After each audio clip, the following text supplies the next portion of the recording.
Hai teman-teman semua, Assalamualaikum warahmatullahi wabarakatuh. Perkenalkan, kami dari mahasiswa-mahasiswi Universitas Pamulang.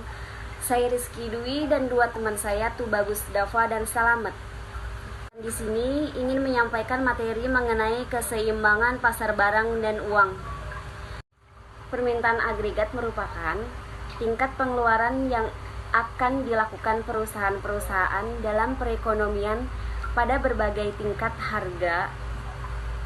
Sedangkan pengeluaran agregat adalah menggambarkan tentang hubungan antara pengeluaran yang akan dilakukan dalam perekonomian dengan pendapatan nasional. Jadi, dari sifat-sifat permintaan agregat dan penawaran agregat dapat disimpulkan bahwa analisis AD dan AS merupakan analisis keseimbangan ekonomi negara dalam keadaan harga yang mengalami perubahan. Analisis tersebut bertujuan untuk melengkapi analisis penawaran agregat dan pengeluaran. Berikut ya teman-teman materi yang bisa saya sampaikan. Untuk lanjutan materi akan disampaikan kepada dua rekan saya, yaitu Salamet dan Tubagus Dafa. Saya persilahkan, bye-bye. Akan melanjutkan pembahasan kelompok 8, perkembangan analisis AD dan AS. Pandangan pokok teori makroekonomi Keynesian.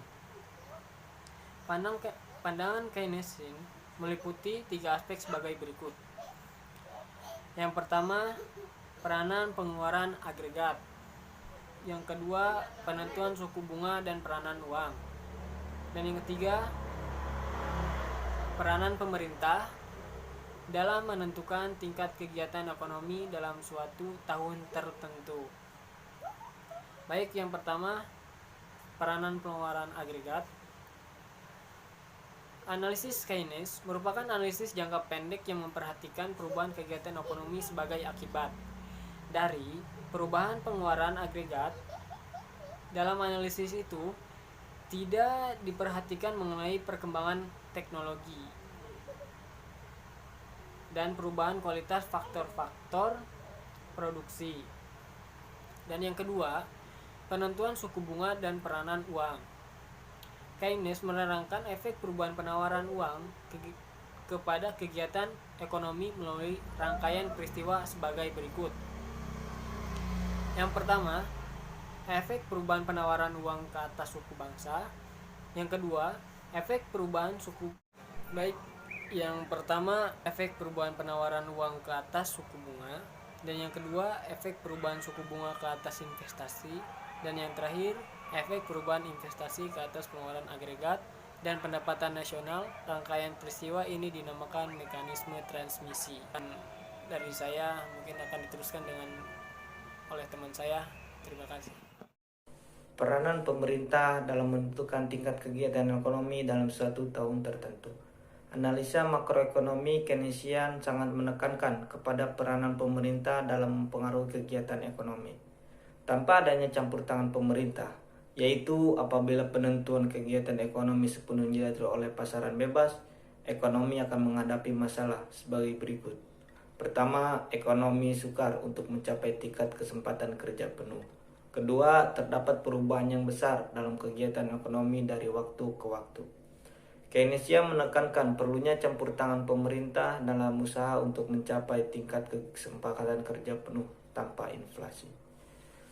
Adapun perbedaan antara teori klasik dan teori Keynes. Teori klasik, 1.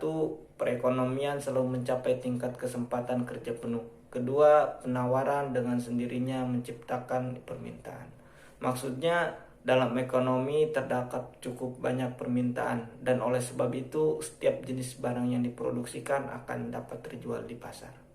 Sedangkan teori Keynes menyatakan bahwa tingkat permintaan efektif, yaitu pengeluaran agregat dan permintaan agregat, akan menentukan sejauh mana produksi nasional akan diwujudkan dalam perekonomian dan kesempatan kerja akan dicapai.